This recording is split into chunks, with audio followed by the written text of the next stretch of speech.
તમારા ટૂથબ્રશથી માંડીને તમારી નાઇટ ક્રીમ, આ બધી જ પ્રોડક્ટ કેટલી ઝેરીલી છે. ટોક્સિકોલોજિસ્ટ એકચ્યુઅલી કરે છે શું? સવારથી ઉઠીએ ત્યારથી આપણે જુદા જુદા કેમિકલ્સથી ઘેરાયેલા છે. પેશન્ટ મારું હતું કે જેને પગમાં સોજા આવવાની તકલીફ હતી કે આ સોજા આવવાનું કારણ એમના કિડનીમાં કંઈક પ્રોબ્લેમ છે કે બેનને જે કિડનીનો પ્રોબ્લેમ થયો છે તે વધારે પડતા મર્ક્યુરી આપણા શરીરમાં હતું અને એના કારણે બેનને તકલીફ થઈ અને એ મર્ક્યુરીનું એક્સપોઝર હતું એમના ફેસ ઉપર લગાડવાની ક્રીમ. કેવી રીતે પ્રોડક્ટની પસંદગી કરવી, કઈ કઈ વસ્તુઓ જોવી, એની અંદર કયા કન્ટેન્ટ છે, એના માટે શું ધ્યાન રાખવાનું? આ જે બ્યુટી પ્રોડક્ટ્સ છે એ સ્ટાન્ડર્ડ્સ હોવી જોઈએ. ડૉક્ટર તેજસ, તમે તો એવું કહો છો કે પ્રોટીન પાવડર પણ ના લેવો જોઈએ.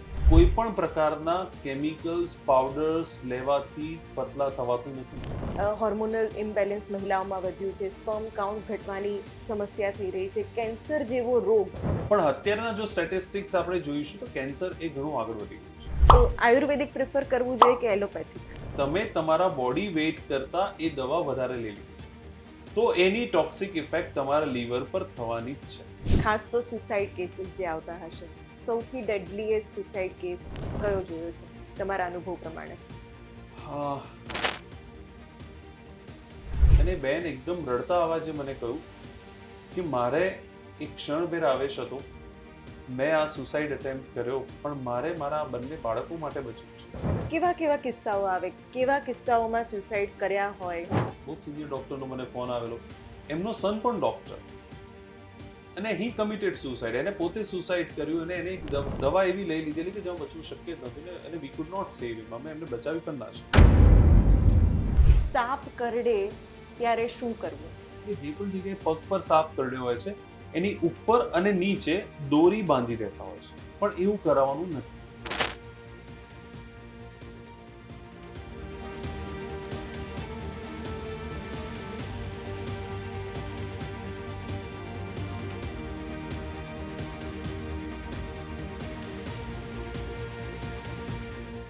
આ પોડકાસ્ટ જોયા કે સાંભળ્યા પછી હું ગેરંટી સાથે કહું છું કે તમે તમારી લાઈફસ્ટાઈલમાં મોટો ચેન્જ કરવાના છો.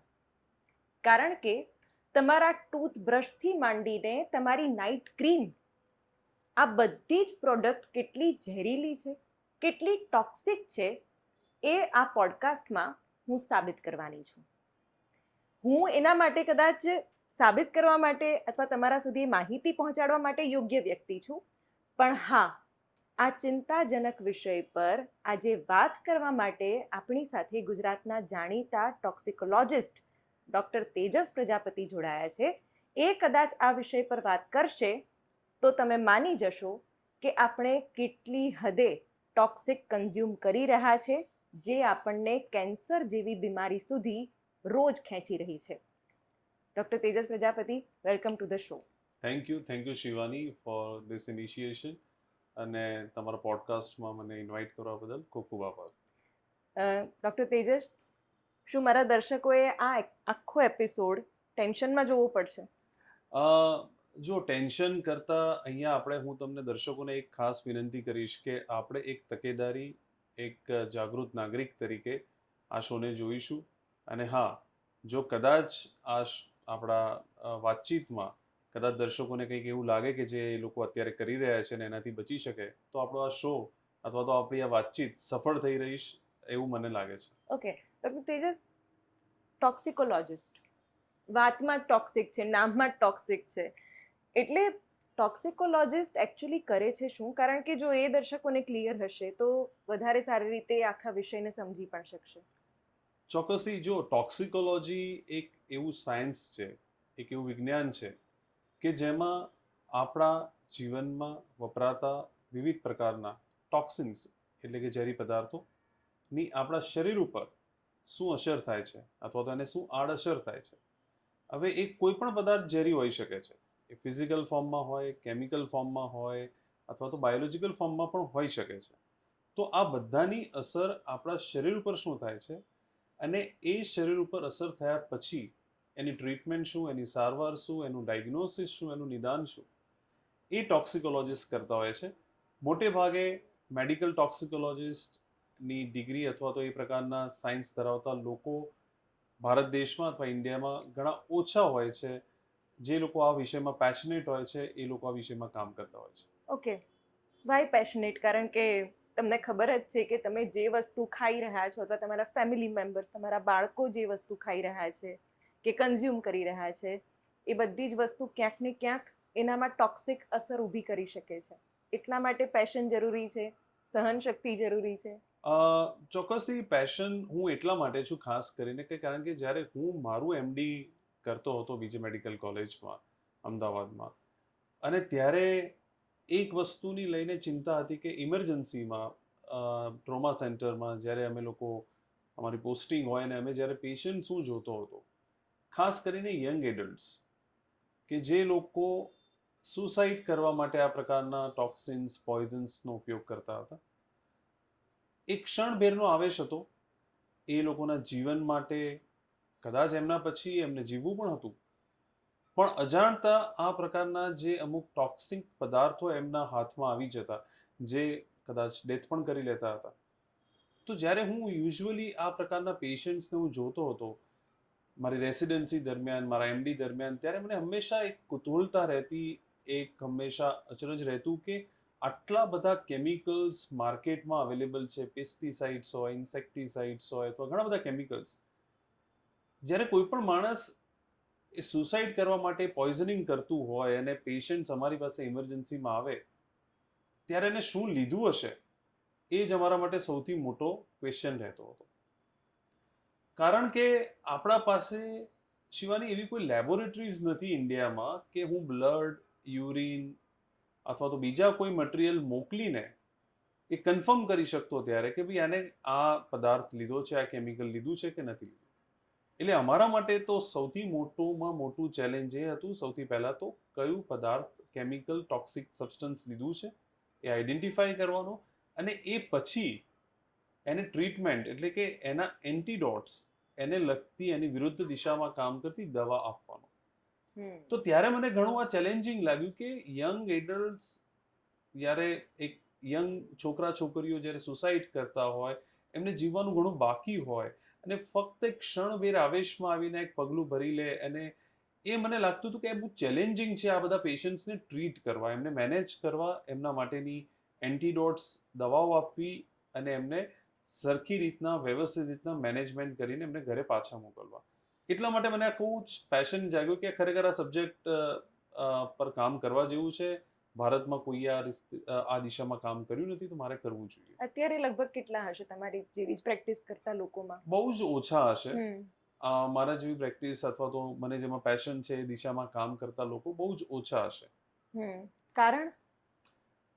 કારણ ગમે તે હોઈ શકે, પણ કદાચ એવું બની શકે કે અમે લોકો ડોક્ટરી ભણતા હોઈએ અને ડોક્ટરી કર્યા પછી અમને એવું હોય કે કાર્ડિયોલોજી, નેફ્રોલોજી, આ જે બધા સબ્જેક્ટ છે કે જેમાં અમારી ડોક્ટર્સની લેંગ્વેજમાં કહેવાય કે તમને પેશન્ટ્સ ઘણા બધા મળી રહેશે, તમને કદાચ ફાઇનાન્શિયલી ગેઇન પણ સારો એવો થઈ જશે, પણ જે વસ્તુ પર કોઈએ કામ કરી નથી અને ઘણા બધા લોકો એનાથી સફર થઈ રહ્યા છે, જ્યારે મને એક મિશન હતું મારા મગજમાં કે મારે એ લોકો સુધી પહોંચવું છે અને એ લોકોને ફરીથી એક જીવન જીવવા માટે એમને મારે પ્રેરિત કરવા છે કે તમે હજુ આ જીવન તમારું એન્ડ નથી થયું. તો એના માટે થઈને મને આ ટોપિક અને આ સબ્જેક્ટ પર વધારે પેશનેટ છે. બિલકુલ. એટલે ઝેરથી સુસાઇડના અટેમ્પ્ટ્સ ઘણા જોયા હશે, ઘણા એવા પણ કેસીસ જોયા હશે કે જેમાં તમે પેશન્ટને બચાવી નહીં શક્યા હો. પણ આપણો વિષય જે આપણે ઇનિશિયલી શરૂ કર્યો કે એવી પણ પ્રોડક્ટ્સ કે જેમાં આપણે જાણે અજાણે આપણી ડેલી રૂટીનમાં કન્ઝ્યુમ કરતી વસ્તુઓમાંથી આપણે લઈ રહ્યા છે. એમાં ટૂથપેસ્ટથી માંડીને તમે તમારા સનસ્ક્રીનને લઈ લો, સ્પેશિયલી એક મહિલા તરીકે હું કહું તો લિપસ્ટિકથી માંડીને કોસ્મેટિક પ્રોડક્ટ્સ, એમાં પણ ટોક્સિક છે જ. તો એ બધી વસ્તુઓથી બચવાનો કોઈ ઉપાય જ નથી, કારણ કે ઘેરાયેલા છીએ આપણે એનાથી. પ્લસ તમે તો એ ઉપયોગમાં લઈ જ રહ્યા છો, તમારા બાળકો સુધી પણ એ વસ્તુઓ પહોંચી રહી છે. એના વિશે શું કહેશો? ચોક્કસથી શિવાની, આપણે જો જોઈએ ને તો સવારથી ઉઠીએ ત્યારથી આપણે જુદા જુદા કેમિકલ્સથી ઘેરાયેલા છીએ. સ્ટાર્ટિંગ કરીએ કે આપણે ટૂથપેસ્ટ વાપરતા હોઈએ, કોઈ દિવસ આપણા દર્શક મિત્રોને પણ હું પૂછવા માંગીશ કે કોઈ દિવસ આપણે જોયું છે કે આપણા ટૂથપેસ્ટમાં કન્ટેન્ટ શું છે? ખરેખર કોઈ દિવસ વાંચ્યું છે કે આપણા ટૂથપેસ્ટમાં ખરેખર કયા પ્રકારના કેમિકલ્સ છે? ઘણી વખતે આપણે નવી ટૂથપેસ્ટ આવતા હોય છે, નવા કેમિકલ્સ વાળા ટૂથપેસ્ટ આવતા હોય છે, જાણે અજાણે એ ટૂથપેસ્ટ આપણે પણ કરીએ છીએ પ્લસ આપણા બાળકોને પણ આપીએ છીએ. એ ટૂથપેસ્ટમાં વપરાતા અમુક જે મેડિકેટેડ ટૂથપેસ્ટ આવે છે, જેમાં નાઇટ્રાઇટ્સ પણ હોય છે અને બીજા ઘણા બધા કેમિકલ ઇન્ગ્રેડિયન્ટ્સ પણ હોય છે. એ ટૂથપેસ્ટ જો તમારા બાળક સુધી પણ પહોંચે અને તમે બાળકને પણ જાણતા અજાણતા એ ટૂથપેસ્ટ કરવા માટે આપો છો, તો એ ટૂથપેસ્ટમાં રહેલા જે કેમિકલ્સ છે એ બાળક ટૂથપેસ્ટ કરતા કરતા પોતે પણ થોડું ઘણું ઇન્જેક્શન અથવા તો મોઢામાં અંદર જતું રહેતું હોય છે. એ ઇમિડિયેટ ટોક્સિક ઇફેક્ટ નહીં કરે. હમ અમુક કેમિકલ્સ એવા હોય છે કે જેની ઇમ્પેક્ટ ડિલેડ હોય છે, જ્યારે અમે અમારી ભાષામાં ક્રોનિક એક્સપોઝર્સ કહીએ છીએ. તો એની impact over the period of time, એટલે કે ધીરે ધીરે ધીરે શરીરમાં એ ઝેર તમારું પ્રસરતું જશે અને જ્યારે એનો એક લિથલ ડોઝ એટલે કે ટોક્સિક ડોઝ આવશે ત્યારે એ આપણા શરીરમાં એની અસરો ચાલુ કરશે. સિમિલરલી આપણે જે શેમ્પુ યુઝ કરી રહ્યા છે, કન્ડિશનર યુઝ કરી રહ્યા છે, એમાં પણ શું ઇન્ગ્રેડિયન્ટ્સ હોય છે આપણે કોઈ દિવસ જોતા નથી. આપણે ફક્ત એટલું જ જોઈએ છે કે જેમાં સૌથી વધારે ફીણ વળે છે, જેનાથી સૌથી વધારે સ્મેલ આવે છે, જેનાથી સૌથી વધારે આપણા હેરને એક સ્મૂધનિંગ ઇફેક્ટ થઈ શકે છે કે કેમ. એવી રીતના જ સાબુથી લઈને આપણે ડે ટુ ડે જેટલા પણ કેમિકલ્સથી ઘેરાયેલા છે એવા ઘણા બધા, જેમ કે તમે કહ્યું એ પ્રમાણે ફિમેલ્સ તરીકે તમે જોતા હોય અને એવા ઘણા બધા પેશન્ટ્સ પણ મેં જોયેલા છે કે જે લોકો પોતે એક બ્યુટી પ્રોડક્ટ્સથી આકર્ષિત થઈને ઘણા બધા બ્યુટી પ્રોડક્ટ્સ વાપરતા હોય છે. એમાં લિપસ્ટિક્સ હોય, આઈલાઇનર્સ હોય, ફેસ પર લગાવવાની ક્રીમ હોય. ઘણા બધા પેશન્ટ્સ મારા એવા પણ જોયેલા છે કે સવાર, બપોર અને સાંજની અલગ અલગ ક્રીમ વાપરતા હોય છે. હમ હમણાં જ મારું એક પેશન્ટના ઉદાહરણથી હું તમને સમજાવવાનો પ્રયત્ન કરીશ કે એક પેશન્ટ મારું હતું કે જેને પગમાં સોજા આવવાની તકલીફ હતી અને જ્યારે પેશન્ટ પગમાં સોજા આવવાની સાથે, યંગ પેશન્ટ હતું, શી વોઝ અરાઉન્ડ 40, પગમાં સોજા આવવાની સાથે જ્યારે પેશન્ટ જ્યારે બતાવવા ગયું એમના ડોક્ટર્સને ને બધાને, તો જ્યારે એમને ખબર પડી કે આ સોજા આવવાનું કારણ એમના કિડનીમાં કંઈક પ્રોબ્લેમ છે. જ્યારે કિડનીના પ્રોબ્લેમને વિસ્તૃતથી ડોક્ટરે એનાલાઇઝ કર્યું ત્યારે ખબર પડી કે એમને એક એવો રોગ છે કિડનીનો કે જે કાં તો એક બહુ જ અર્લી સ્ટેજમાં થઈ શકે, કાં તો ઓલ્ડ સ્ટેજમાં થઈ શકે.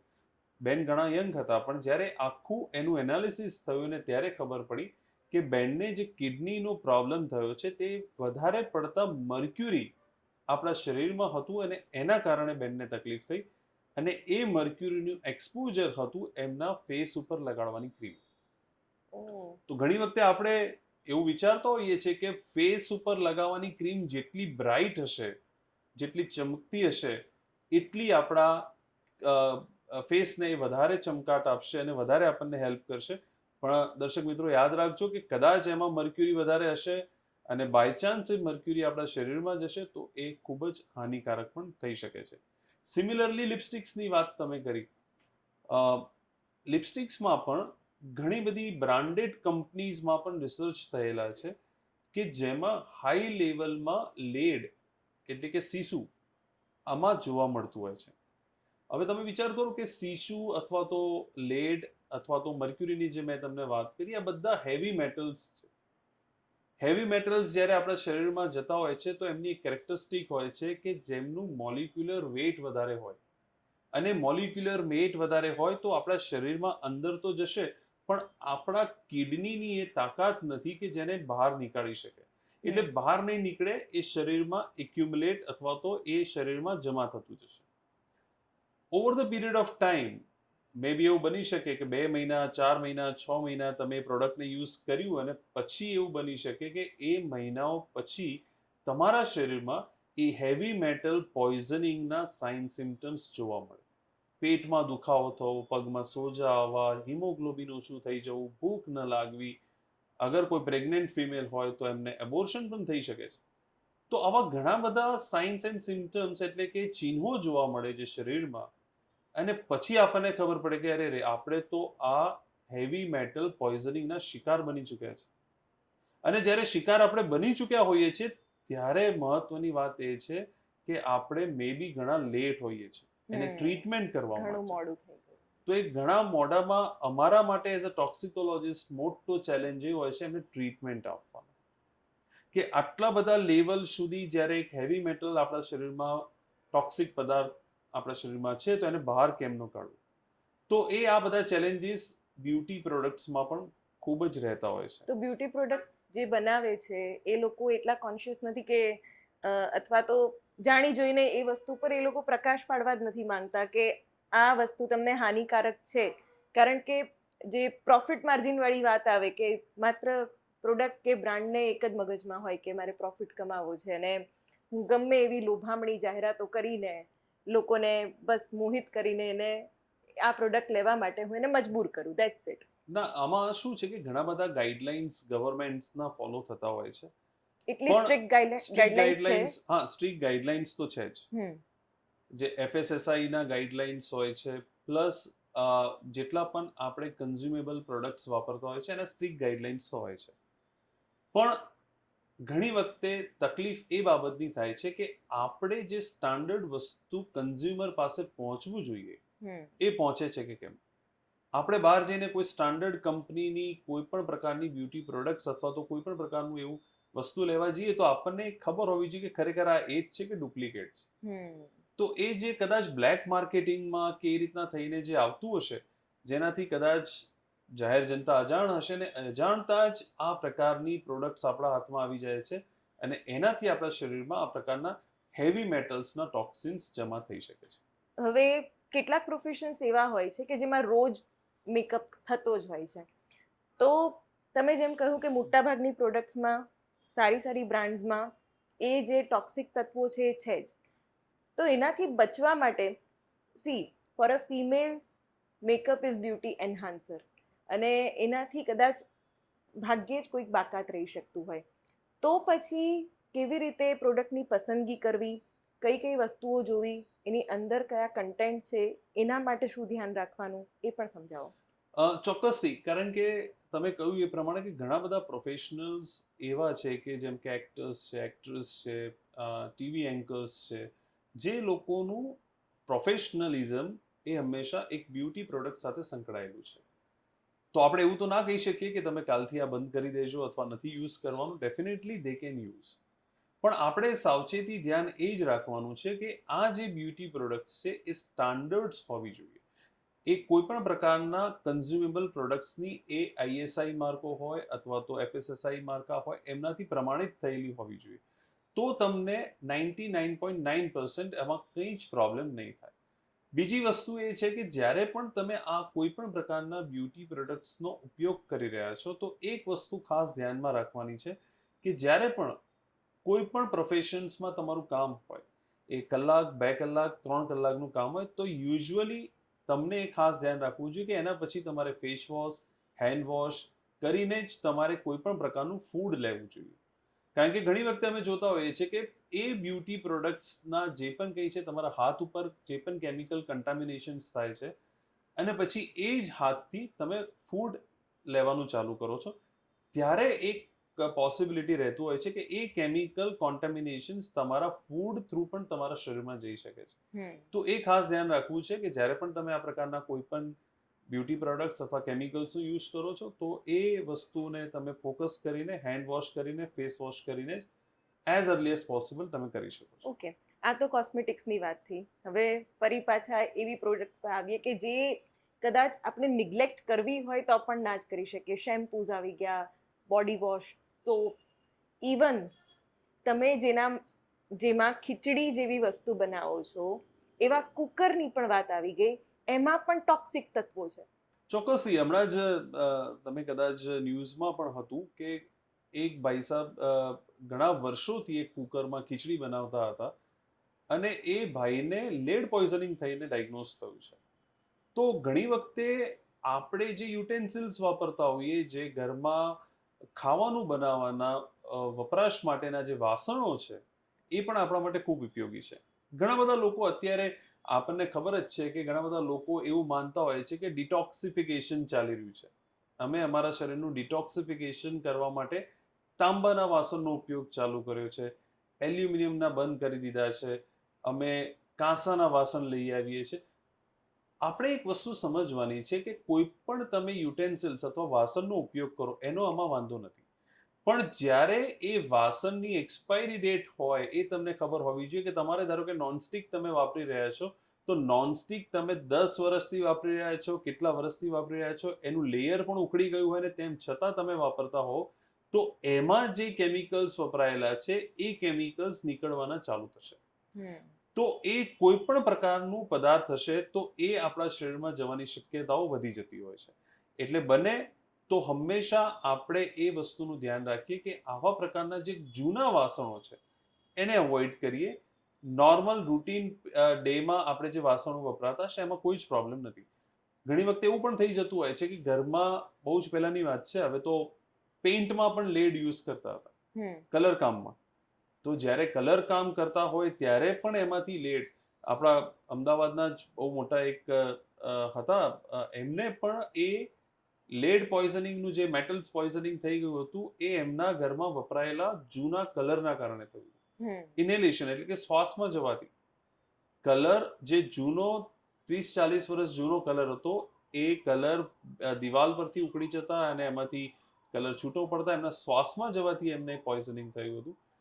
એટલે ઘણી વખતે આ બધા કિસ્સાઓ આપણા સામે આવતા હોય છે કે જે ડે ટુ ડે લાઈફમાં પણ આપણને એલાર્મિંગ સિચ્યુએશનમાં મૂકી જતા હોય છે. ડૉક્ટર તેજસ, તમે તો એવું કહો છો કે પ્રોટીન પાવડર પણ ના લેવો જોઈએ, અને અત્યારે તો પ્રોટીન પાવડર એટલે જીમ જતો દરેક વ્યક્તિ પ્રોટીન પાવડર કન્ઝ્યુમ કરે છે, અને સ્પેશિયલી યુથ. કેટલું રિસ્કી! ચોક્કસથી હું એવું નથી કહેતો કે પ્રોટીન પાવડર ના જ લેવો જોઈએ, પણ યસ, આપણે જે પણ કંઈ વસ્તુ લઈ રહ્યા છે એ વસ્તુ સ્ટાન્ડર્ડ હોવી ખૂબ જરૂરી છે. કારણ કે આપણે એક એવા એરામાં અત્યારે જીવી રહ્યા છીએ કે જેમાં સ્ટાન્ડર્ડાઇઝેશન હોવું ખૂબ જ જરૂરી છે.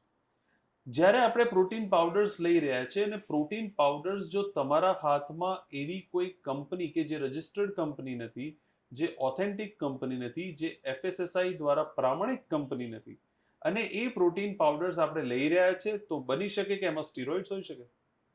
તમને ઇનિશિયલ ફેઝ ઉપર બહુ જ સારું ફિલિંગ થશે, તમારી બોડી એનર્જેટિક થઈ જશે, પણ તમારું શરીર એ સ્ટીરોઇડનું ડિપેન્ડન્ટ થઈ જશે. અને જેવું એ શરીર સ્ટીરોઇડનું ડિપેન્ડન્ટ થઈ જાય છે પછી તમને એના વગર ચાલશે નહીં. અને સ્ટીરોઇડ્સ ઓવરડોઝ, જો આપણે જે ટોક્સિકોલોજીની વાત કરી રહ્યા છે ને, અમારું સાયન્સ એક જ વસ્તુ કહે છે શિવાની, કે કોઈ પણ પદાર્થ તમે તમારા શરીરમાં જશે એની એક LD50 એટલે કે લિથલ ડોઝ હોય. એ પદાર્થનો લિથલ ડોઝ તમે ક્રોસ કરી લીધો પછી એ પદાર્થ, એ પછી દવા પણ કેમ ના હોય, એ તમારા શરીર માટે પોઈઝનિંગ બની જશે. તો સ્ટીરોઇડ્સ જ્યારે આપણા શરીરમાં જશે એ પ્રોટીન પાવડર્સના સ્વરૂપમાં હશે તો પણ એ આપણા શરીરમાં આડઅસર કરશે અને ડેમેજ કરશે, એ નક્કી છે. મેટાબોલિકલી લીન બોડી મેળવો એ કેવી રીતે શક્ય છે? ના એના ઇન્ગ્રેડિયન્ટ્સના સ્પેસિફિકેશન્સ એટલા ક્લિયરલી સમજમાં આવી શકે એવા હોય છે, કારણ કે એના જે નામ લખ્યા હોય છે, એની જે ટર્મ્સ લખી હોય છે, કોઈ સામાન્ય વ્યક્તિ ના સમજી શકે. છતાં પણ એવી પ્રોડક્ટ્સના માર્કેટિંગ એવા થતા હોય છે જેથી કરીને કોઈ પણ એક વખત તો એ ટ્રાય કરવાનું જ છે. તો એવી પ્રોડક્ટ્સ માટે તમે શું કહેશો? કારણ કે એ અત્યારે એટલું બધું ટ્રેન્ડિંગ છે કે જલ્દી આપણને રિઝલ્ટ મળે. ચોક્કસથી શિવાની, આપણે જે આ પ્રકારના પ્રોડક્ટ્સ માર્કેટમાં એકદમ અત્યારે આપણે છે ને એડવર્ટાઇઝથી ભરાયેલા વાતાવરણમાં રહી રહ્યા છે. આપણે ચેટ જીપીટી, AI, જેમિની એ પ્રકારના વાતાવરણમાં મોટા થઈ રહ્યા છે, અથવા તો આ જે જનરેશન આવી રહી છે એ પ્રકારના વાતાવરણમાં કે એમને મગજ એક્ટિવ કરવાનો ટાઈમ નથી. એ લોકો જોઈને ફક્ત ને ફક્ત બજારમાં એક એડવર્ટાઇઝ જોઈને એ લોકો બિલીવ કરતા થઈ જાય છે કે આ વસ્તુ, આ પદાર્થ, આ વસ્તુ લેવાથી આપણે પતલા થઈ જઈશું, થીન થઈ જઈશું, અથવા તો આ વસ્તુ લેવાથી તમે બોડી ગેઇન પણ કરી શકો છો. તો હું દર્શક મિત્રોને એક રિક્વેસ્ટ અથવા તો એક એલાર્મ કરવા માંગીશ કે આપણે હંમેશા, હું બહુ દ્રઢપણે માનું છું કે કોઈ પણ પ્રકારના કેમિકલ્સ, પાવડર્સ લેવાથી પતલા થવાતું નથી, ના એનાથી કોઈ વેટ ગેઇન થાય છે. એ ફક્ત ને ફક્ત આપણે આપણા શરીરમાં એક કેમિકલ્સ નાખી રહ્યા છે. એ કેમિકલ્સ કેટલા હદ સુધી તમને નુકસાન કરશે એ તો આવનારા સમયમાં જ તમને ખબર પડશે, કારણ કે એમાં શું ઇન્ગ્રેડિયન્ટ છે એ તમને ખબર નથી. તો ઓલવેઝ એન્ડ ઓલવેઝ આપણે એક જ વસ્તુનું ધ્યાન રાખવું જોઈએ કે હું હંમેશા મારા પેશન્ટ્સને, મારા મિત્રોને, મારા ફેમિલી મેમ્બર્સને બધાને કહેતો પણ હોઉં છું કે ડાયટ પણ એવો જ હોવો જોઈએ કે જે આપણે લાઈફ ટાઈમ કન્ટિન્યુ કરી શકીએ. આમાં કીટો ડાયટ કે પેલા બીજા ઇન્ટરમિટન્ટ ફાસ્ટિંગ ને એ બધાની વાત જ ના હોય. કે જ્યારે આપણા ભારતમાં આટલા સરસ પ્રકારના સ્પાઇસીસ અવેલેબલ છે, સરસ પ્રકારના આટલા શાકભાજી અવેલેબલ છે, તો આપણે એ પ્રોપર માત્રામાં લેવું જ જરૂરી છે.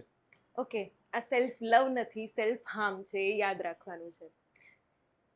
પ્લાસ્ટિકની એક ડબ્બીમાં એક ચોકલેટ કલરનું ને એક વ્હાઈટ કલરનો આવે છે, બે પદાર્થ મૂક્યા હોય એમાં, અને એક બાળક એને પ્રેમથી ખાતું હોય છે. એ ટાઈમે એમ થાય કે એક તો એ પ્લાસ્ટિકના પાર્ટિકલ્સ ખાઈ રહ્યું છે, શુગર અતિશય માત્રામાં લઈ રહ્યું છે, અને એના પણ જે ઇન્ગ્રીડિયન્ટ્સ છે એ ક્યાંક એ બાળકને નુકસાન કરી રહ્યું છે.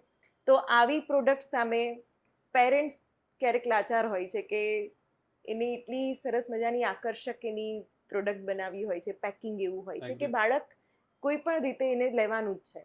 તો એવા ટાઈમે શું FSSAI કે એવી કોઈ રેગ્યુલેટરી બોડી એના માટેના કંઈક એના સ્ટાન્ડર્ડ્સ કે ધોરણો નક્કી કર્યા છે? યસ, ચોક્કસથી આ પ્રકારની જે પ્રોડક્ટ્સ હોય છે, આપણે એમાં હું તમને વિસ્તૃતથી થોડીક માહિતી હું તમને આપીશ. ખાસ કરીને જે ફૂડ પેકેટ્સ, મસાલાસ, જે પણ વસ્તુ લોંગ ટર્મ સુધી માર્કેટમાં હોય છે, જેની એક્સપાયરી ડેટ તમે માનો કે 6 મહિના, વર્ષ કરતાં વધારે હોય. કારણ કે અત્યારે તમે જોજો કે કોઈ પણને એટલી બધી આપણા જીવનમાં આપણે એક્ટિવિટીને વધારી દીધી છે કે આપણે કોઈ પ્રોડક્ટ લેવા જઈએ તો એની એક્સપાયરી ડેટ પણ જોતા નથી. ઘણી વખતે ઘણી બધી જગ્યાએ આપણે જતા હોઈએ છીએ, ઇવન મેડિસિન્સમાં પણ આપણે જોતા હોઈએ છીએ કે એની મેન્યુફેક્ચરિંગ ડેટ 2023ની છે, પણ એક્સપાયરી 26ની તો ચાલશે.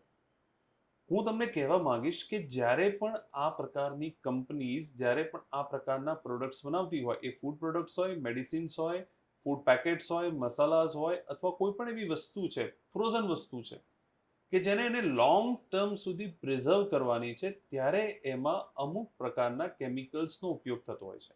જેમ કે ઇથિલિન ઓક્સાઇડ્સ. ઇથિલિન ઓક્સાઇડ એક એવું કેમિકલ છે કે જેમાં આ પ્રકારના પ્રોડક્ટ્સમાં એને સ્ટરલાઇઝ કરવામાં આવે. સૌથી વધારે એ શેમાં હોય છે? દરેક વસ્તુમાં હોય છે. મસાલાસ જે પેકિંગમાં, પેકેજમાં જે પેકેજમાં મસાલાસ મળતા હોય, જે પણ પ્લાસ્ટિક કન્ટેનર્સ છે, અથવા તો જે પણ આપણે પેકેટ્સ કન્ટેનર્સ છે, એ જેટલા પણ કન્ટેનર્સ છે, એમાં એ લોકો શું કરે કે એ એમની પ્રોડક્ટ બનાવીને ઇથિલિન ઓક્સાઇડનો ગેસનો મારો એની પર ચલાવે, અને પછી એ પ્રોડક્ટને સ્ટરલાઇઝેશનમાં મૂકી દે. એટલા માટે તમે જુઓ કે એ પ્રકારની પ્રોડક્ટ માર્કેટમાં એની એક્સપાયરી ડેટ સુધી ટકી શકે.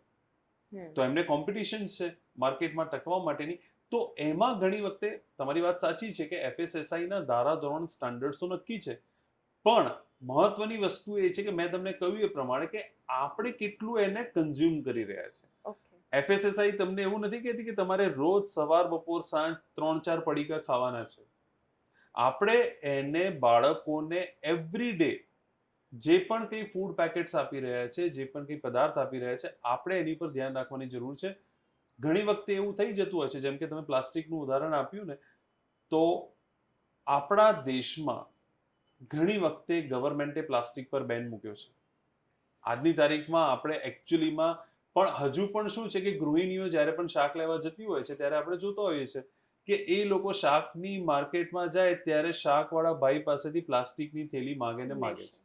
તો એ આપણે અહીંયા આપણે જાતે પણ સમજવાની જરૂર છે દર્શક મિત્રો, કારણ કે આપણે જે પ્લાસ્ટિક ઘરે લાવીએ છીએ એ પ્લાસ્ટિક ખૂબ જ ખતરનાક છે. હું તમને એક સિમ્પલ એક્ઝામ્પલ આપીશ. ઘણા વર્ષો પહેલા આપણે દહેગામમાં જ ઘણા બધા લોકો પેરાલિસિસ અથવા તો ન્યુરોમસ્ક્યુલર વીકનેસ, અમારી ભાષામાં કહીએ, પગમાં ચાલવાની શક્તિ ધીરે ધીરે કરીને ઓછી થવા લાગી, અને ત્યારે જાણવા મળ્યું, જ્યારે આખું રિસર્ચ થયું એ જગ્યા ઉપર, કે એ લોકો જે ઘઉંમાં આપણે દિવેલ નાખીએ છીએ, એ દિવેલ માર્કેટમાંથી એ લોકો પ્લાસ્ટિકની બેગમાં ગરમ કરીને લઈને આવે, અને પ્લાસ્ટિક ઉપર તમે કોઈ દિવસ ઉધઈ લાગતા જોયું છે? કોઈ દિવસ પ્લાસ્ટિક પર ઉધઈ ના લાગે, પેસ્ટ ના લાગે. એનું કારણ શું છે? કે જ્યારે પ્લાસ્ટિક બને એની અંદર પ્લાસ્ટિસાઇઝર તરીકે અમુક પેસ્ટિસાઇડ ઇન્વોલ્વ થતા હોય છે. એનો મતલબ એવો થયો કે જ્યારે પણ તમે એ પ્લાસ્ટિકમાં કોઈ ગરમ વસ્તુ નાખશો, એટલા માટે ખાસ કહેતા હોઈએ છે કે ચાની કિટલી પર જઈએ તો પ્લાસ્ટિકની બેગમાં ચા ના મંગાવવી જોઈએ. એમાં કોઈ પણ પ્રકારનું પ્લાસ્ટિક હશે તો એ ગરમ કોન્ટેક્ટ લિક્વિડના કોન્ટેક્ટમાં આવશે તો એમાંથી TOCP કરીને કેમિકલ રિલીઝ થઈ શકે જે આપણા મગજના જ્ઞાન તંતુઓને ટોટલી ડેમેજ કરી શકે. અને એ વિધિન 1 અઠવાડિયું, 2 અઠવાડિયા કે મહિનામાં જ તમને એ આડઅસર જોવા મળે. તો આપણે અહીંયા ધ્યાન રાખવાનું એ છે કે બાળકો હોય, મોટા હોય, ઉંમરલાયક હોય, ગૃહિણી હોય, કોઈ પણ આપણા ઘરમાં છે, પ્લાસ્ટિકથી દૂરી બનાવી રાખવી જોઈએ.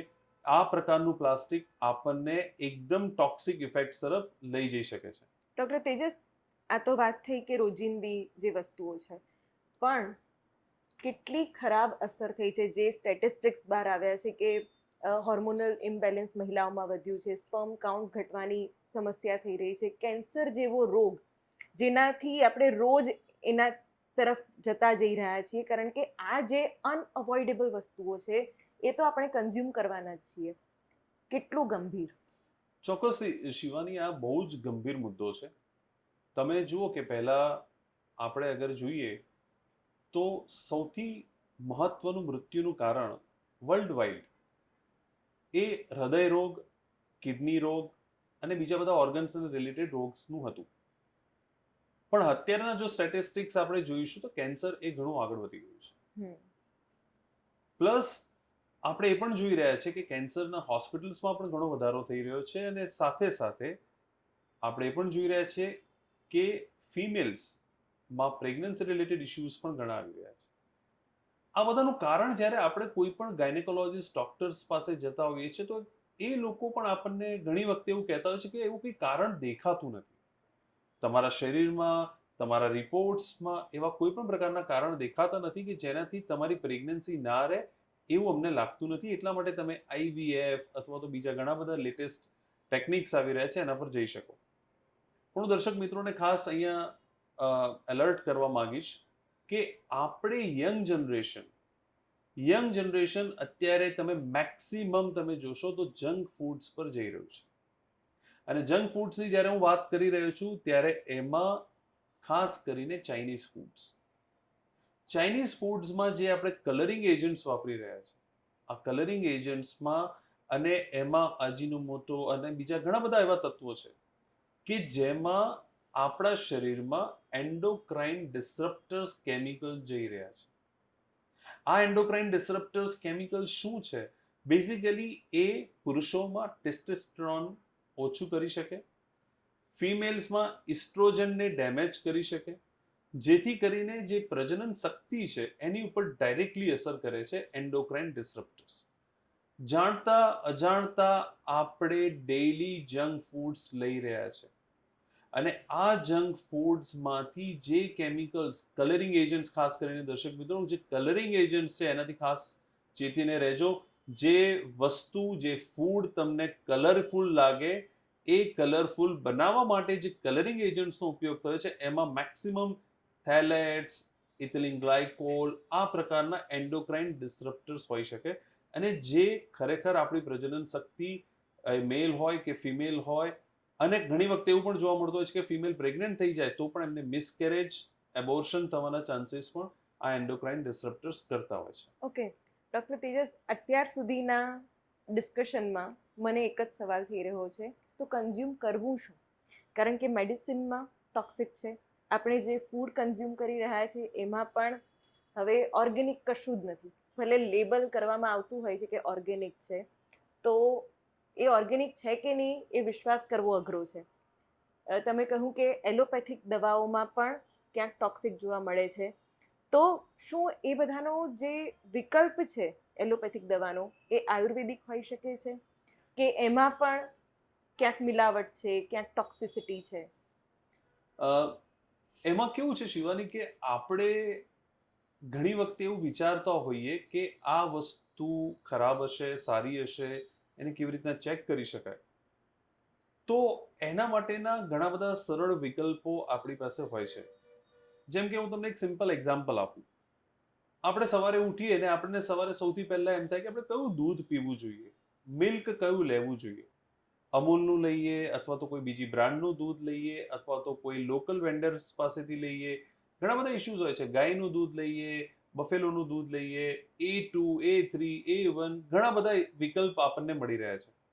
પણ એઝ અ કન્ઝ્યુમર અથવા તો આપણને એન્ડ પ્રોડક્ટ યુઝર્સ આપણને હંમેશા એક મનમાં ક્વેશ્ચન થતો હોય છે કે ખરેખર આ જે દૂધ પણ વાપરીએ છીએ આપણને આપણા માટે ખાવા યોગ્ય છે કે કેમ. સિમ્પલ છે. તમે ઘરમાં એક આયોડીન લઈ શકો અને આયોડીન માર્કેટમાં ઇઝીલી તમને કદાચ મળી પણ જશે.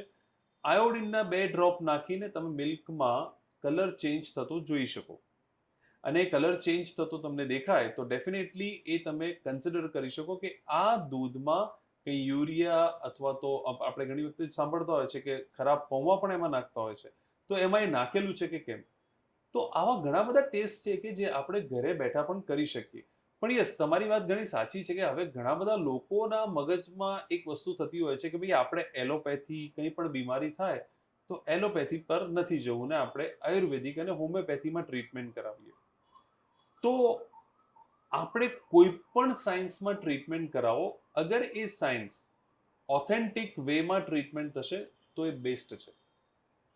હવે આપણે જોઈ રહ્યા છીએ કે ઇન્ડિયાએ જ્યારે યોગાને આટલું પ્રમોટ કર્યું છે, વર્લ્ડ વાઇડ અત્યારે આપણે યોગા ડે ઉજવાઈ રહ્યો છે, ત્યારે આપણે એ પણ સમજવું પડશે કે આપણે ખરેખર આયુર્વેદિક અને હોમિયોપેથી, આયુર્વેદિક તો ખાસ એ આપણા ઇન્ડિયાની ઉપજ છે, ઇન્ડિયામાંથી જ જન્મેલું સાયન્સ છે. ઓથેન્ટિક આયુર્વેદિક પ્રેક્ટિશનર્સ પાસે જવાથી કોઈ જ પ્રોબ્લેમ નથી. પણ અહીંયા હું દર્શક મિત્રોને એ પણ એક અલર્ટ કરવા માંગીશ કે આપણે એ પણ ધ્યાન રાખવું પડશે કે આપણે જે આયુર્વેદિક દવાઓ લઈ રહ્યા છે એમાં પણ કોઈ પ્રકારનું મેટલ્સ છે કે કેમ. મેં અત્યાર સુધીના કેરિયરમાં ઘણા બધા પેશન્ટ્સ એવા જોયા છે કે જેમને ડાયાબિટીસ હોય છે, બ્લડ પ્રેશર હોય છે, કન્વર્જન્સ એટલે કે ખેંચની બીમારી હોય છે, અથવા તો એવા કોઈ અસાધ્ય રોગ છે કે જે તમને એલોપેથીમાં મટી શકવાના નથી, જેના માટે તમારે લાંબા સાયન્સ સુધી દવા લેવાની છે. એવા પેશન્ટ્સ આયુર્વેદિક અને હોમિયોપેથી સાયન્સ તરફ વળે છે. એ લોકો જ્યારે આ દવાઓ એમની સ્ટાર્ટ કરતા હોય છે ત્યારે એમને કોઈ જ પ્રોબ્લેમ હોતા નથી, પણ 2, 4, 6 મહિનાના અંતમાં એ લોકોને આ પ્રકારના હેવી મેટલ પોઈઝનિંગ સાથે અમારી પાસે આવે છે. તો દર્શક મિત્રો, ખાસ આપણે એ ધ્યાન રાખવું પડશે કે એમાં પણ કોઈ હેવી મેટલ્સ કન્ટેન્ટ્સ છે કે કેમ. એ ઓથેન્ટિક આયુર્વેદિક પ્રેક્ટિશનર્સ પાસેથી તમે લેશો તો એમાં કંઈ વાંધો નહીં આવે. તો આયુર્વેદિક પ્રિફર કરવું જોઈએ કે એલોપેથિક? ઓબ્વિયસલી જો આમાં આપણે અગેન કોઈ સાયન્સને પ્રિફર્ડ કરવું જોઈએ કે ના કરવું જોઈએ એના પર આપણે ડિસ્કશન નથી. આપણું ડિસ્કશન એ છે કે તમને એવો કોઈ રોગ છે કે જેમાં તમારે એલોપેથી તો લેવી જ પડશે, તો તમે એને ઇગ્નોર ના કરી શકો. પણ હા, તમને એક એવું સાયન્સ પર બિલીવ છે, તમને એવી શ્રદ્ધા છે કે આ વસ્તુ કરવાથી તમને એમાં ફાયદો થશે તો તમે ડેફિનેટલી એમાં જઈ શકો. થોડો ઓકવર્ડ ક્વેશ્ચન થઈ ગયો. ઓબ્વિયસલી. કારણ કે એકચ્યુઅલી આનું કન્ક્લુઝન પાર્ટ એ જ હશે કે જે રીતે તમે કોઈ પણ સ્ટોરમાં જાઓ છો કે ઓનલાઈન ખરીદી કરો છો, પણ તમને એ વસ્તુમાં શું છે એ ખબર હોવી જોઈએ. પણ સાથે ડૉક્ટર તેજસ, એ પણ એક પોઈન્ટ છે કે તમે જ કહ્યું કે એવા ટેસ્ટ હજી નથી થઈ રહ્યા, એવી લેબ્સ, એવા ઇન્ફ્રાસ્ટ્રક્ચર પણ ઇન્ડિયા પાસે હજી તો નથી જ કે જેના કારણે એવા એડવાન્સ લેવલના ટેસ્ટ થાય. બિંગ અ લેમેન, મને એવું પણ થાય કે એ બધા જે ટેસ્ટ થાય છે એ ઉંદર પર થતા હોય છે કે રેબિટ્સ પર થતા હોય છે, તો એ કેટલું ઓથેન્ટિક, કારણ કે એ લોકોને પણ બહુ હેવી મેડિસિન્સ આપવામાં આવતી હોય છે અને ત્યાર પછી એમના પર ટેસ્ટ થતા હોય છે. તો પછી કેવી રીતે એને ઓથેન્ટિક સમજવું કે વિશ્વસનીય સમજવું? જો આપણે જે તમે વાત કરી હમણાં રેબિટ ટેસ્ટ અથવા તો ઉંદર પર જે થતા રિસર્ચ હોય છે, એટલે ગિનીપિગ રિસર્ચ જેને અમે લોકો કહેતા હોઈએ, તો આ પ્રકારના જે રિસર્ચ છે ને એ પ્રોપરલી જ્યારે એલોપેથિક મેડિસિન્સ જ્યારે માર્કેટમાં આવે ત્યારે એમની ટોક્સિસિટી સ્ટડીઝ થતી હોય છે. ટોક્સિસિટી સ્ટડીઝનો મતલબ એવો હોય કે એમના શરીર પર દરેક સિસ્ટમ પર, એ બ્રેન હોય, હાર્ટ હોય, લીવર હોય, કિડની હોય, દરેક સિસ્ટમની એક સ્ટડી થતી હોય છે અને એ પરથી નક્કી થાય છે કે આ દવા આપણા શરીરમાં આટલી માત્રામાં જશે તો એ સુધી આપણને કંઈ વાંધો નથી. એ આપણને ટ્રીટમેન્ટમાં હેલ્પ કરશે. પણ મેં તમને પહેલા જ કહ્યું એ પ્રમાણે કે જો આપણને ખબર ના હોય, સિમ્પલ એક્ઝામ્પલ હું તમને આપું કે આપણને તાવ આવ્યો છે અને તાવ ઉતરતો નથી, તમે પેરાસિટામોલ અથવા તો બીજી 500 મિલીગ્રામની અથવા તો ડોલો 650 મિલીગ્રામની પેરાસિટામોલ તમે લીધી છે, તમને કલાક 2 કલાક 4 કલાક થયા, તાવ ઉતરતો નથી, તમે બીજી 650 વાળી લીધી, 4 કલાક પછી બીજી લીધી, તમે દિવસમાં એમ કરીને 4 થી 5 ટેબ્લેટ લઈ લીધી. એનો મતલબ એવો થાય કે જો તમારું વજન 50 કિલો હશે અને તમે 650 મિલીગ્રામની 5 ટેબ્લેટ લઈ લીધી, એનો મતલબ એમ કે તમે તમારા બોડી વેઇટ કરતા એ દવા વધારે લઈ લીધી છે, તો એની ટોક્સિક ઇફેક્ટ તમારા લીવર પર થવાની જ છે. તો અહીંયા આપણા માટે જરૂરી એ છે કે જે પણ standards DCGI drug control government of India દ્વારા પ્રમાણિત થયેલા છે એ ડોઝમાં આપણે રહીશું તો આપણને કોઈ વાંધો નથી. પણ જો જાતે જ ડોક્ટર બનીને જાતે જ મેડિકલ સ્ટોર ઉપર જઈને એન્ટીબાયોટિક્સ અથવા તો પેઇન કિલર અથવા તો કોઈ તાવની દવા, બીજી કોઈ પણ દવા આપણા માટે કે આપણા બાળકો માટે જાતે જ ડોક્ટર્સ બનીને લઈશું, આપણે થેરાપેટિક ડોઝ ક્રોસ કરીને ટોક્સિક ડોઝમાં ક્યારે જતા રહીશું આપણને ખબર નહીં પડે. એટલે દર્શક મિત્રોને ખાસ વિનંતી કે જાતે કરીને દવા કોઈ પણ ચૂઝ ના કરવી જોઈએ. ટોક્સિકોલોજિસ્ટ એટલે ખરેખર બહુ sensible job you are doing. ખાસ તો સુસાઇડ કેસીસ જે આવતા હશે, સૌથી ડેડલીએસ્ટ સુસાઇડ કેસ કયો જોયો છે તમારા અનુભવ પ્રમાણે? હા, આમ તો દરેક કેસ સુસાઇડ જે હોય છે એ મેં તમને પહેલા પણ કહ્યું એ પ્રમાણે યંગ એડલ્ટ્સ, જે યંગ જનરેશન છે, કોઈ પણ કારણસર એ લોકો સુસાઇડ કરતા હોય. મને હજુ યાદ આવે છે કે ઘણા બધા કેસીસ એવા હોય છે કે જેમાં મૃત્યુ એમને નથી કરવું હોતું અથવા તો એમનું જીવનને અંત નથી લાવવો હોતો, પણ એક ક્ષણભેર આવેશમાં આવીને કોઈ પણ કેમિકલ્સ બહારથી લઈ આવે, દવા બહારથી લઈ આવે અને પછી એને લઈ લેતા હોય છે. મને હજુ યાદ છે કે ઘણા બધા કેસીસ મેં જોયેલા છે, પણ મને હજુ યાદ છે કે એક પેશન્ટ યંગ બેન જ હતા, લગભગ 35 થી 40 વર્ષની એમની ઉંમર હશે, અને મોડાસા બાજુના ત્યાંથી કંઈક એક મને કોઈ ડૉક્ટરનો ફોન હતો કે ડૉક્ટર એક પેશન્ટ છે ને એને એક ડેડલીએસ્ટ કમ્પાઉન્ડ એકદમ ટોક્સિક કેમિકલ ઇન્જેક્શન કર્યું છે અને પેશન્ટ અત્યારે મારી પાસે આઈસીયુમાં છે, તો મેં એમને કહ્યું કે તમે આટલી દવાઓ એમને સ્ટાર્ટ કરી લેજો. એમને દવાઓ સ્ટાર્ટ કરી અને પછી અમે લોકો કન્ટિન્યુઅસલી, મેં એમને કહ્યું હતું કે દર 4 કલાકે તમે આ ઇન્વેસ્ટિગેશન્સ કરાવીને મને કહેજો તો આપણે એમને મદદ કરી શકીએ. કારણ કે મને હતું કે એમને સાંજે લગભગ 6 વાગ્યા દવા પીધી હતી, મને હતું કે આ બેન નહીં જીવી શકે, કારણ કે એ જે કમ્પાઉન્ડ એમને ઇન્જેક્શન કર્યું હતું અને બહુ ડેડલીએસ્ટ કમ્પાઉન્ડ, એમાં મોર્ટાલિટી એટલે કે મૃત્યુ થવાની શક્યતા લગભગ 100%. એ પછી જ્યારે ડૉક્ટર સાથે અમે લોકો વાતચીત કરતા દર 4 કલાકે એમાં અમુક ઇન્વેસ્ટિગેશન્સ અમે કરાવીએ અને વાતચીત કરીએ, એ રીતના દવાનો ડોઝ અમે લોકો નક્કી કરતા હતા. નેક્સ્ટ ડે ડૉક્ટરે મને સવારે 7 વાગે મને એવું કહ્યું કે સાહેબ તમે પોસિબલ થાય કે તમે અહીંયા આવી જાઓ ને આપણે તમે જોઈને. મેં કીધું પણ આપણે જે મેનેજ કરવાનું છે એ જ કરવાનું થશે. તેમ છતાં એમને બહુ જ મને રિક્વેસ્ટ કરી અને પ્રેશરાઇઝ કર્યું કે તમે. હું ત્યાં ગયો હતો અને ત્યાં જ્યારે હું એ પેશન્ટને જોયું, એ પેશન્ટ કોન્શિયસ હતા, ભાનમાં હતા, અને પેશન્ટના કોટની બાજુમાં જ એમના 2 બાળકો ઊભેલા હતા. ખૂબ જ નાના બાળકો હતા, લગભગ 7 વર્ષ અને 3 વર્ષ.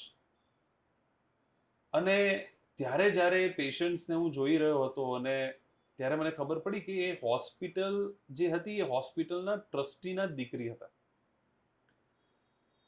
અને એ ટ્રસ્ટી એટલા પ્રેશરમાં હતા, સ્ટ્રેસમાં હતા, અને મને એમને જ્યારે પહેલા બહાર મળ્યા આઈસીયુની બહાર અને એમને મને કહ્યું કે સાહેબ ગમે તેમ કરીને આપણે અમદાવાદમાં જ્યાં પણ લઈ જવું હોય પણ આપણે એને બચાવવાનું છે.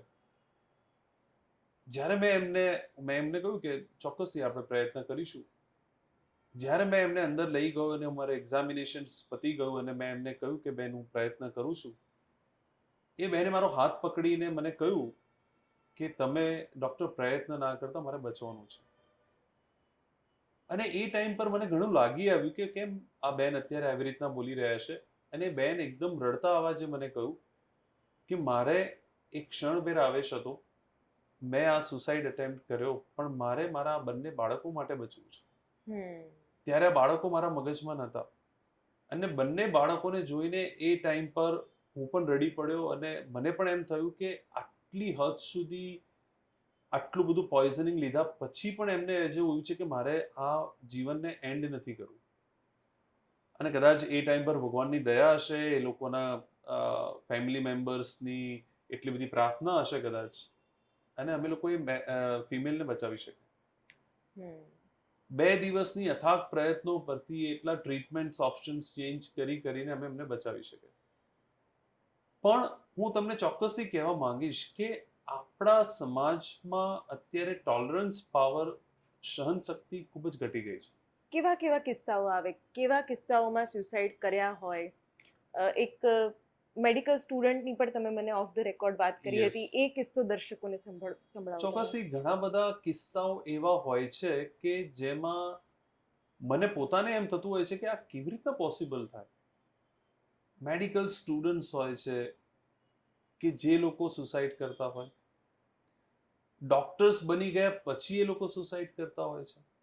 મને હજુ પણ યાદ છે, દિલ્હી હું એક કામ પર હતો ને ત્યારે બરોડામાંથી મને એક બહુ સિનિયર ડોક્ટરનો મને ફોન આવેલો. એમનો સન પણ ડોક્ટર, અને હી કમિટેડ સુસાઇડ. એને પોતે સુસાઇડ કર્યું, અને એને એક દવા એવી લઈ લીધેલી કે જેમાં બચવું શક્ય જ નહોતું, ને અને વી કુડ નોટ સેવ હિમ. અમે એમને બચાવી પણ ના શક્યા. સરપ્રાઇઝિંગલી ઘણી વખતે અમને એવું પણ થાય છે. રિસેન્ટલી હમણાં એક 9મા ધોરણમાં ભણતો છોકરો, 9th સ્ટાન્ડર્ડમાં, હવે તમે જુઓ કે આજના જમાનાના જે યંગસ્ટર્સ છે, હવે 9th સ્ટાન્ડર્ડ એટલે એની ઉંમર 14 થી 15 વર્ષની, એ છોકરાને અમદાવાદની જ કોઈ હોસ્પિટલમાં એડમિટ કર્યો, અને અમે એને એડમિશન્સથી લઈને જે એના સાઇન સિમ્ટમ્સ હતા ખૂબ જ ભયાનક. બ્લડ પ્રેશર એકદમ ઓછું, હાર્ટ રેટમાં ઘણા બધા ચેન્જીસ. જ્યારે એ છોકરાને પૂછવામાં આવ્યું કે બેટા તે કંઈ ખાધું છે, તે કંઈ પીધું છે, છોકરાએ ડિનાય કર્યું. અને એન્ડમાં અમને ખબર પડી કે એ છોકરાએ આલ્કોહોલ લીધો છે. હવે તમે વિચાર કરો કે છોકરાઓ પણ ઘણી વખતે એવી કઈ ખરાબ સંગતની અસરમાં જતા રહેતા હોય છે કે જેમાં થઈને પેરેન્ટ્સને પણ એવી ખબર ના હોય, અને આ પ્રકારનું એક ડેડ એન્ડ આવીને ઉભો રહી જાય. અમારા માટે આ બધા કેસીસ એટલા માટે ચેલેન્જીસ હોય છે, શિવાની, હું તમને કહેવા પણ માંગીશ કે આપણા ઇન્ડિયામાં પોઈઝન હેલ્પલાઇન જેવું કંઈ છે નહીં. એટલે અમારે ડોક્ટર્સ માટે આ સૌથી ને સૌથી અઘરો ટોપિક છે. કારણ કે અમે જ્યારે ડોક્ટરી કરતા હોઈએ ત્યારે અમને આ પ્રકારના કેમિકલ વિશે કોઈ સમજાવવામાં આવતું નથી, અથવા બહુ ઓછું ભણવામાં આવતું હોય છે. એટલે એમાં શું થતું હોય છે કે કોઈ પેશન્ટ અમારી પાસે આવે, અને ઇવન જો એ કેમિકલ્સ કમ્પોઝિશન લઈને પણ આવે તો પણ અમારા માટે અઘરું થઈ જાય કે કેમિકલની આપણા શરીર પર શું ઇફેક્ટ થશે, એને શું દવા આપવાની થશે, એનું શું ટ્રીટમેન્ટ કરીશું, કેવી રીતના ડાયગ્નોસિસ કરીશું. ઘણી વખતે અંધારામાં તીર મારવા જેવું જ કામ થાય. જો બચી જાય તો ભગવાનની દયા, અને અમે લોકો મહેનત કરતા હોઈએ, પણ આ ખૂબ જ અઘરો એક સબ્જેક્ટ છે. ઘણી વખતે એવું થઈ જતું હોય છે, ઘણા બધા ડોક્ટર્સ અમારા સુધી પહોંચી પણ ના શકતા હોય, તો જાતે ટ્રીટમેન્ટ કરે, એમાંથી પણ કદાચ સારું રિઝલ્ટ ના પણ મળતું હોય. બચવાના ચાન્સીસ કેટલા હોય છે? ડિપેન્ડ્સ કરે છે કે કેટલી જલ્દી એ હોસ્પિટલ પહોંચે છે. ઘણા બધા ફેક્ટર્સ ડિપેન્ડ કરે છે, જેમ કે કેટલી દવા લીધી છે, કેટલું પોઈઝન લીધું છે, કેટલી જલ્દી હોસ્પિટલ પહોંચે છે, કેટલી જલ્દી રાઈટ ટ્રીટમેન્ટ ચાલુ થાય છે. ઓકે. કોઈ ક્રાઇમ સ્ટોરીનો ભાગ બન્યા છો? કારણ કે ક્યારેક મર્ડર ને સુસાઇડમાં ખપાવી દેવામાં આવતું હોય, એવા પણ કિસ્સાઓ બન્યા હશે. ચોક્કસથી ઘણા બધા કિસ્સાઓ એવા હોય છે કે જેમાં આપણને વિચારવા પર મજબૂર કરી દે. મને હજુ પણ યાદ છે, દિલ્હીમાં એક જ ફેમિલી કે જે ઘણા બધા બિલિયોનર કહી શકાય, બહુ જ વેલ ટુ ડુ ફેમિલીના કિસ્સો મને યાદ છે, કે જેમાં એ ભાઈ, એટલે કે એના પેરેન્ટ્સ, એના વાઈફ અને એના સિસ્ટર ઇન લો, એ બધાને જ એક પ્રકારની કોઈ ડિઝીઝ ચાલુ થઈ ગયું, અને લોઅર લિમ્બ એટલે કે નીચેના પગમાં એમને વીકનેસ ચાલુ થઈ ગઈ, પછી આખા શરીરમાં વીકનેસ ચાલુ થઈ ગઈ, બધાના વાળ એકદમ તમે હાથમાં પકડો અને ખરી પડે. દિલ્હીમાં કોઈ પણ ડોક્ટર્સને ખબર નથી પડતી કે એ લોકોના ફેમિલીમાં શું થઈ રહ્યું છે.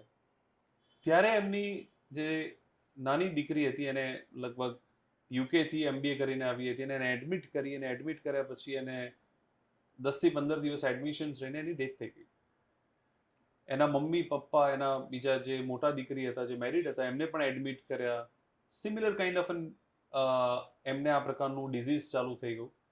અને ત્યારે એમના ફેમિલીમાં કોઈ ઓસ્ટ્રેલિયામાં હતું ને એમને મને કોન્ટેક્ટ કર્યો કે તેજસ આવું કંઈક થઈ રહ્યું છે, આમાં કંઈ પોઈઝનિંગ હોઈ શકે કે શું, મને ખબર નથી પડતી. અને ત્યારે મેં એમને એમ કહ્યું કે ભાઈ તમે એક કામ કરો ને, ત્યાંના ડૉક્ટર સાથે વાતચીત કરીને અમે એમને એક મેટલ ટેસ્ટિંગ કરાવવાનું કહ્યું. અને મારું થોટ પ્રોસેસ ત્યારે મને એવું હતું કે કદાચ લેડ અથવા આર્સેનિક આમાં હોઈ શકે. પણ આઈ વોઝ ઓલ્સો સરપ્રાઇઝ કે મને ત્યારે એકદમ સરપ્રાઇઝ થયું કે તેમાં થેલિયમ પોઝિટિવ આવ્યું. અને થેલિયમ એક એવું હેવી મેટલ્સ છે કે યુઝ્યુઅલી માર્કેટમાં અવેલેબલ ના હોય. બહુ જ એ રેડિયો એક્ટિવ સબસ્ટન્સ છે અને માર્કેટમાં અવેલેબલ નથી હોતું. અને અમે લોકો એને ટ્રીટમેન્ટ કરવા માટે DRDO, ઇનમાસ, ગવર્મેન્ટ ઓફ ઇન્ડિયાની પણ અમે લોકો હેલ્પ લીધી હતી. અને ફોર્ચ્યુનેટલી અમે, ઓર અનફોર્ચ્યુનેટલી પણ કહી શકાય કે અમે એમાં ફક્ત ને ફક્ત એમના ફાધરને જ બચાવી શક્યા. બીજા એમના વાઈફ અને એમના જે મોટા દીકરી હતા એમની પણ અનફોર્ચ્યુનેટલી ડેથ થઈ ગઈ. પાછળથી જ્યારે પોલીસ ઇન્વેસ્ટિગેશન્સ થયું અને એમને ખબર પડી કે એમના જમાઈએ જ બધાને આ હોમિસાઇડ એટલે કે મારવા માટે થઈને થેલિયમનો પાવડર અને એ રીતની દવાઓ એમના ફૂડમાં આપી હતી અને એનાથી એમની ડેથ થઈ હતી. My God. તો ક્યારેક આમ ઇન્સ્ટિંક્ટ કહી દેતી હશે કે આમાં કંઈક અલગ છે. ઓબ્વિયસલી ઘણી તો વખતે એવા ટાઈમે પોલીસ તમારી હેલ્પ લે છે? ઘણી વખતે આમાં કેવું હોય છે કે પોઈઝનિંગ વાળા પેશન્ટ્સ જે હોય ને એ મેડિકો લીગલ કેસ કહેવાય. એટલે કોઈ પણ હોસ્પિટલમાં પોઈઝનિંગ વાળા પેશન્ટ્સ એડમિટ થાય તો એમને પોલીસને તો ઇન્ફોર્મ કરવું જ પડે. બીકોઝ આપણા ઇન્ડિયામાં શું છે કે તમે રાઇટ ટુ લીવ તો છે, આપણે જાતે જીવી શકીએ, પણ રાઇટ ટુ ડેથ નથી. તમે પોતાની જાતને ખતમ ના કરી શકો. તમે એમ વિચારો કે કાલે ઉઠીને મારે મરી જવું છે, તો એ ના ચાલે. રાઇટ ટુ ડેથનો કોઈને પણ અધિકાર નથી. એટલે સુસાઇડ કરવું એ પણ ક્રાઇમ છે. એટલે પોલીસ પણ એમાં ઇન્વોલ્વ થતી જ હોય છે કે ખરેખર આ સુસાઇડ છે અથવા કોઈ આપેલું છે અથવા તો એક્સિડન્ટલી થઈ ગયું છે. બધા જ એંગલ્સમાં પોલીસ પણ ઇન્વોલ્વ થતી હોય છે. ઘણી વખતે અમારી હેલ્પની પણ મદદની જરૂર પડે તો અમે કરતા હોઈએ છીએ. તેજસ, બીજો પણ એક વિષય છે જે તમારી સાથે એકચ્યુઅલી ડિસ્કસ કરવો રહ્યો, જે છે સ્નેક બાઇટ. સાપ કરડે ત્યારે શું કરવું? જે કદાચ એના માટે તો urban people are not that much aware. Rural people એ લોકોના નુસ્ખા હોય છે, પણ એકચ્યુઅલી સાયન્ટિફિક રીતે શું કરવું જોઈએ જેથી કરીને ડેથથી આપણે બચી શકીએ? સી, આપણને સ્નેક બાઇટ્સ અથવા તો સર્પદંશ જેને આપણે ગુજરાતી ભાષામાં કહીએ, એને ઇન્ડિયામાં ઘણું કોમન છે. અગર ભારતભરની વાત કરીએ તો અલગ અલગ પ્રજાતિના સાપ જોવા મળતા હોય છે. એમાં ખાસ કરીને આપણા ઇન્ડિયા માટે અથવા ભારત માટે, ગુજરાત માટે, અમદાવાદ માટે જે વાત કરીએ, કોબ્રા, વાઇપર્સ, ક્રેટ અને સી સ્નેક્સ, આ જે ચારેક પ્રજાતિના સાપ છે ને કે જે આપણા માટે ચિંતાજનક હોય છે. હું દર્શક મિત્રોને અહીંયા ખાસ એક વસ્તુ કહેવા માંગીશ કે જે પણ કંઈ સાપ કરડે તો એમાં ગભરાવાની જરૂર નથી. કારણ કે 80% થી 85% ઓલમોસ્ટ જે પ્રજાતિ સાપની છે એ બિનઝેરી હોય છે. એ પોઈઝનસ હોતી નથી. પણ મૃત્યુ કેમ થતું હોય છે? ડરથી. કે જ્યારે પણ સાપ કરડવાથી જે માણસને ડર લાગતો હોય છે કે હવે મરી જ જશે, તો એ શોકમાં જઈને એની ડેથ થતી હોય છે. દર્શક મિત્રોએ ખાસ ધ્યાનમાં રાખવાનું છે, ખાસ કરીને અમારી પાસે પણ ઘણા બધા પેશન્ટ્સ જ્યારે આવતા હોઈએ સાપ કરડ્યા પછી પેરીફરીમાંથી, તો એ લોકો શું કરતા હોય છે કે જે પણ જગ્યાએ પગ પર સાપ કરડ્યો હોય છે એની ઉપર અને નીચે દોરી બાંધી દેતા હોય છે. ફિટ દોરી બાંધી દે એટલે એમને એવું હોય કે અહીંયાથી ઝેર પ્રસરીને ઉપર નહીં જાય. પણ એવું કરાવવાનું નથી. કારણ એનું એ છે કે જ્યારે પણ પેશન્ટ અમારી પાસે આવે છે અને 3-4 કલાકનો ટાઈમ જતો રહે તો એ બ્લડ સ્ટોપ થઈ જાય તો ત્યાં ગેંગ્રીન થઈ જતું હોય છે અને અમારી સુધી પેશન્ટ પહોંચે તો એને પગ કાપવાની પણ નોબત આવી શકે છે. પોઈઝનિંગ તો બાજુમાં રહે છે. તો કોઈ પણ પ્રકારના ટોનિકવેટ્સ એટલે કે દોરી કે એવું કશું જ બાંધવાનું નથી. બીજી વસ્તુ કે ઘણા બધા લોકો એમાં એની ઉપર પાણી નાખતા હોય છે, સાબુથી સાફ કરતા હોય છે, કેમિકલ્સ નાખતા હોય છે, એની ઉપર કંઈક પથ્થર ભરાવી દેતા હોય છે. અને ખાસ કરીને ગામડામાં રહેતા મિત્રો કે જે ઘણી વખતે ભુવા પાસે લઈ જતા હોય છે કે એમને કંઈક એમાં કોઈ પ્રોસિજર કરવા માટે. ખાસ કરીને કહેવા માંગીશ કે સાપ કરડવામાં આ કંઈ પણ વસ્તુ કરવાની નથી.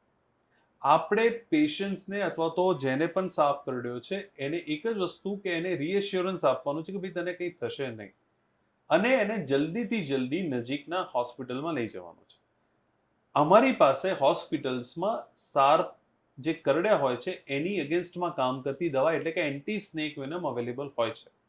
અને જો આ એન્ટી સ્નેક વેનમ જે હવે પોલીવેલન્ટ સ્નેક વેનમ છે, મતલબ કે કોઈ પણ સાપ કરડ્યો હોય દવા તમારે આ જ આપવાની છે. તો એ દવા તમે ટાઈમસર જો એ પેશન્ટને મળી જશે, ડેફિનેટલી એ વર્કર પેશન્ટ માણસનો જીવ બચી શકશે. પણ આપણે શું કરતા હોઈએ છીએ કે ડિલે કરતા હોઈએ છીએ. જ્યાં સુધી એ ઝેર, સાપનું ઝેર શરીરમાં પસરી જાય પછી આપણે એના 2, 4, 6 કલાક કે 12 કલાક પછી આપણે પેશન્ટને લઈ જતા હોઈએ છીએ હોસ્પિટલમાં. ત્યારે એ પોઈઝન, એનું ઝેર શરીરમાં કામ કરી ચૂક્યું હોય છે. એટલા માટે આપણને ડિલેડ ટ્રીટમેન્ટ વ્યવસ્થિત નહીં થાય. દર્શક મિત્રોને એક જ વિનંતી, બની શકે એટલું જલ્દી હોસ્પિટલમાં પહોંચી જવું. સાપ કરડે તો એમાં ગભરાવાની જરૂર નથી. એઝ અ કન્ક્લુડેડ પાર્ટ, એક રેપિડ ફાયર રાઉન્ડ, એમાં હું રોજબરોજની જે વસ્તુઓ છે એના નામ કહીશ અને એ નામ પ્રમાણે, એ પ્રોડક્ટ પ્રમાણે તમારે કહેવાનું છે કે એમાં કયું કોન્ટેન્ટ ખાસ ચેક કરીને લેવાની છે પ્રોડક્ટને, બરાબર? કારણ કે અલ્ટિમેટલી તો તમે સેલ્ફ અવેર કેટલા છો એનાથી તમે કેન્સર જેવા ડેડલી ડિસીઝથી બચી શકો છો. સો હું એવી વસ્તુઓના નામ કહીશ ને ચોક્કસ. તમારે કહેવાનું છે કે તમે આ કન્ટેન્ટ એમાંથી જોઈ લો કે કેટલા પ્રમાણમાં છે. ટૂથપેસ્ટ, એમાં તમારે કન્ટેન્ટ્સ જોવાના છે કે મેડિકેટેડ ટૂથપેસ્ટ, ખાસ કરીને એમાં કોઈ નાઇટ્રાઇટ્સ કે ફ્લોરાઇડ્સ છે કે કેમ. શેમ્પુ, એમાં ઇન્ગ્રેડિયન્ટ્સમાં કલરિંગ એજન્ટ્સ અને ખાસ કરીને જે સ્મેલિંગ એજન્ટ્સ છે એમાં લખેલું હશે કલરિંગ એજન્ટ્સ અને સ્મેલિંગ એજન્ટ્સ, એ બંને કન્ટેન્ટ્સ જોવાના છે. સોપ, સોપમાં ખાસ કરીને પીએચ, ખાસ કરીને સોપમાં પીએચ મેન્શન્સ કરેલું હશે એ જોવાનું છે. એસિડિક છે કે બેઝિક. પરફ્યુમ, પરફ્યુમ્સમાં પણ ખાસ કરીને જે સ્મેલિંગ એજન્ટ્સ છે એમાં ઇથિલિન ઓક્સાઇડ અને ઇથિલિન ગ્લાયકોલ કેટલા પ્રમાણમાં છે એ ચેક કરી લેવું. મસાલા, મસાલામાં અગેન આપણે જે કહ્યું એ પ્રમાણે ઇથિલિન ઓક્સાઇડ્સ, અને એમાં પણ જે ઘણી વખતે ઇન્ગ્રેડિયન્ટ્સમાં નંબર્સ લખેલા હોય છે, એ નંબર્સ જેમ કે CA123, એ નંબર્સ તમારે ચેક કરવાના છે કે CA123 જે કોડવર્ડ્સ હોય છે એ કેટલા છે. મિલ્ક પ્રોડક્ટ્સ, મિલ્ક પ્રોડક્ટ્સમાં યુઝ્યુઅલી વાંધો નથી આવતો, પણ એમાં પણ ખાસ કરીને મિલ્ક પ્રોડક્ટ્સ કેટલું એક્સપાયરી ડેટથી દૂર છે એ તમારે ચેક કરવું. પ્રોટીન પાવડર, પ્રોટીન પાવડર્સમાં ખાસ ઇન્ગ્રેડિયન્ટ્સમાં યુઝ્યુઅલી સ્ટીરોઇડ્સ કન્ટેન્ટ્સ છે કે નહીં. ઓકે. કોઈ પણ package food, package foods usually avoid કરો જેટલું બને એટલું, કારણ કે પેકેજ ફૂડ્સમાં વધારે ને વધારે માત્રામાં ઇથિલિન ઓક્સાઇડ્સ હોય છે, બને એટલું અવોઇડ. મેડિસિનમાં, મેડિસિન્સમાં એક્સપાયરી ડેટ ચેક કરવાની હોય છે, અને સ્ટાન્ડર્ડ હંમેશા યાદ રાખજો, જેનરિક દવા અથવા તો જે ડુપ્લિકેટ માર્કેટ્સમાં મળતી હોય એનાથી અવોઇડ કરીને જે સ્ટાન્ડર્ડ શોપ્સમાંથી સ્ટાન્ડર્ડ દવા એક્સપાયર્ડ ના હોય એ જ લેવી. Thank you so much Tejas. ખૂબ જ સરસ માહિતી આપી અને ઘણા બધા એવા ગંભીર વિષયો છે કે જે હજી પણ ઓછા ચર્ચાય છે પબ્લિક ડોમેન પર. કદાચ ટોક્સિકોલોજિસ્ટ સાથે આવી રીતનો કોઈ પોડકાસ્ટ થયો હોય તો ગુજરાતમાં એ પહેલો પોડકાસ્ટ હશે. Yes, and thank you so much. Thank you so much. અને હું દર્શક મિત્રોને ફરીથી એ જ વસ્તુ કહેવા માંગીશ કે આપણે જે પણ કંઈ લઈ રહ્યા છે, જે પણ કંઈ વસ્તુઓ કેમિકલ્સ પદાર્થોથી ઘેરાયેલા છે, એની માત્રા આપણે જાણીએ કેટલી આપણા શરીર માટે અનુકૂળ છે, કેટલી હાનિકારક છે. બસ આટલું ધ્યાન રાખીશું તો ડેફિનેટલી આપણે આ જે ટોક્સિક ચક્રવ્યૂહમાંથી બહાર નીકળી શકીશું અને આપણા સમાજને એક હેલ્ધી સમાજ તરફ આગળ લઈ શકીશું. Thank you so thank much. You. I hope કે આ પોડકાસ્ટ તમારા માટે પણ એટલો જ ઇન્સાઇટફુલ અને ઇન્ફોર્મેશનલ રહ્યો હશે. બસ સેલ્ફ કોન્શિયસ રહેવાનું છે, સેલ્ફ અવેર રહેવાનું છે, જેથી કરીને તમે તમારું અને તમારા પરિવાર બંનેનું ધ્યાન રાખી શકો. નમસ્કાર.